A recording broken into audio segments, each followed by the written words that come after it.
Hello, hi everyone. It's fantastic to be here with such an esteemed group and to share 2 days with you. I'm very inspired by what we will achieve over the time that we have together.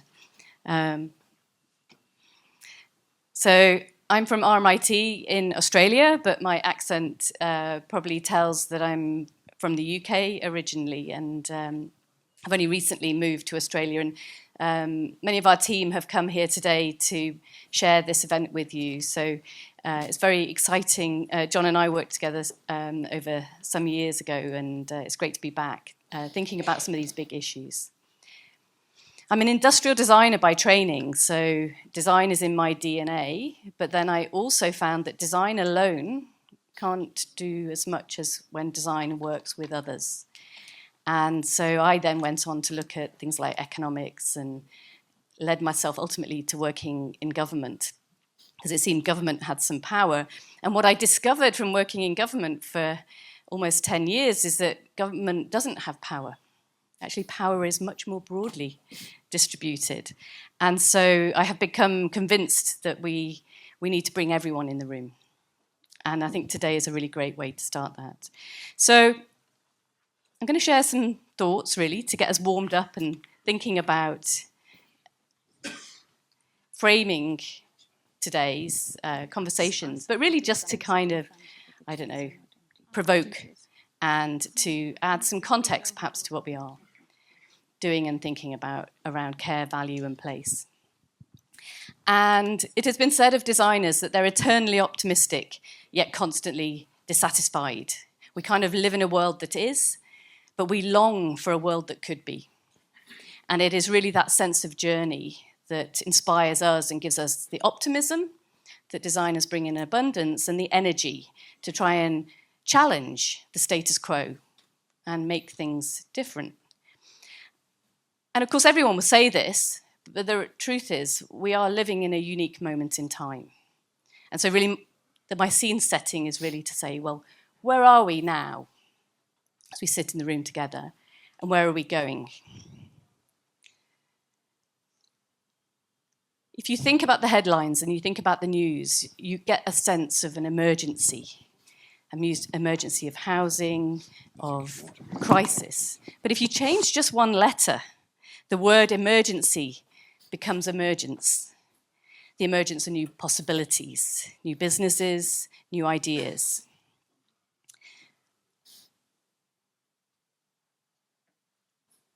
So when the winds of change blow, I'll go over here so you can see the slides. We either create walls and we close our minds, or maybe we create windmills and we create the energy and the power to blow through that change. And so thinking about where we are now, what kind of future we want to have, we need to think about where we've come from. And I would say there are three big things in terms of what is shaping now. The most obvious one would be AI. When we think about AI, we already live in an immensely connected world, this sense of globalization. And there are 41 billion connected devices. But we often don't think about the downside of AI, the power consumption, in the way that it's every 100 days, the power consumption of AI is doubling. So we know the exponential curve from Moore's law, but what will that mean in AI terms? So if you want to see that in real terms, by 2028, it's anticipated that AI will be using more power than the entire country of Iceland in 2021, sorry. The other big race is the race to build. And you'll see globalization is also fueling growth in infrastructure. And $100 trillion worth of infrastructures is anticipated to be built as we deconstruct old models and rebuild new worlds and possibilities. This picture I took in Singapore. And then the third race is a race to zero, which is actually a race that's not enough. We need to go beyond zero, as many of you will know. But alone, that race to zero is expected to save $12 trillion. So when we talk about power, or when I talk about power, we also have to think about who holds that power and where that power will be distributed. And a lot of that power is fiscal power. But there's also people power. So I think there's an urgent moment that we live in right now where design is going to need to shift from servicing the former industry to servicing the future industry. And we need to think about that in terms of what do we keep and what do we get rid of. And so I thought I would just start. Here we are, we talk about technology a lot, and RMIT is a technology university.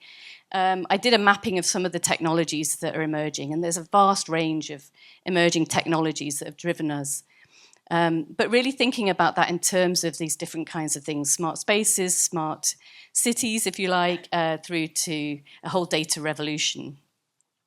And putting people at the heart of that is absolutely key.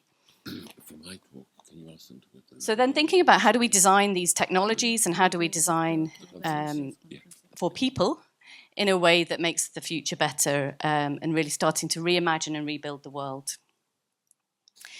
Now, in order to go forward, I think, sometimes need to look backwards. So my question at the start of this was really, how do we thrive in the 22nd century? You know, we often have a 5-year plan, but what about the 200-year plan or the 100-year plan? Let's look backwards. 250 years of technology has brought us a great amount of benefit. And in each of those kind of waves of challenge globally, we have seen the emergence of new forms of design and also new forms of living within planetary boundaries. So I think where we are now, we're talking about circular economy, but it's going to get a bumpy road as we have to cope with those transitions, and then into what we're thinking of and what I was working on at the RSA of the regenerative economy. So, as I said, we're kind of in a transition moment. How do we decarbonize? How do we decommission? How do we decolonize? How do we change how we've always done things? Because we know that the pathway we're on is not sustainable and won't lead to a thriving people or a thriving planet. And who will be involved in that transition? So we also know that a quarter of the biodiversity is actually indigenously managed. And so how do we think about particularly involving and including those who have less voice?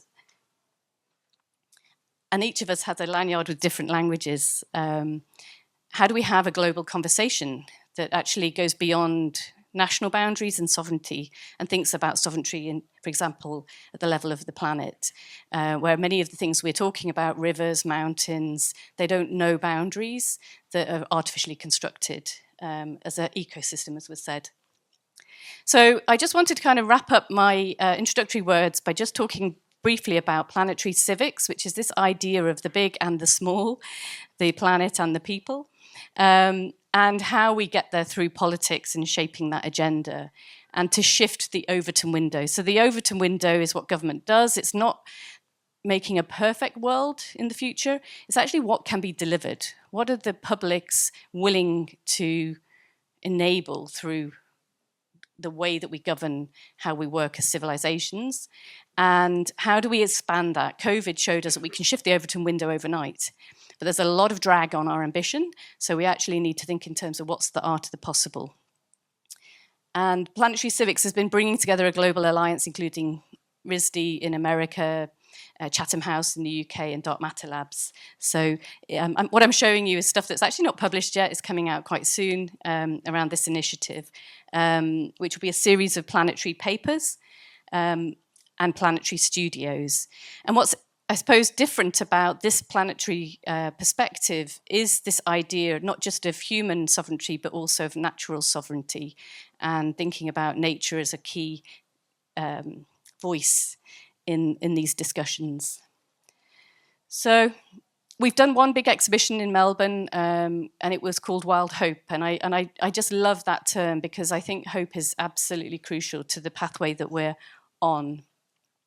And to perhaps conclude by thinking about power. We have power in the room today by our collective imagination, by the organizations we represent, and by our ability to have voice and create change. And I'm from a university, we're in a university, so I thought I would just conclude with, again, a quick sort of diagram that I've been working on. It's not published yet, but it's what is the power of the university? And we've mapped 40 different ways that universities have power in the world. And I use this because when we get into later in the days, we might actually want to think, what can BITS, what could RMIT, what could Aalto bring in terms of our power to the table, as well as working with others, entrepreneurs, business, and so forth. So business has power. I mapped government's power about 5 years ago. So this is the university equivalent. And just to give you a tiny flavour, for example, the bit we tend to think about is degree awarding powers. We award degrees, but we also have many other powers, the power to be a good corporate, our own procurement, our own running of our own buildings, right the way through to how we might advise governments and influence others and provide a platform for discussion. And today is one of those moments where we're using our convening power as universities to bring this important set of issues to the fore as was said, a unique gathering of global thinkers and practitioners. So with that, I wish you well for the 2 days and look forward to working together.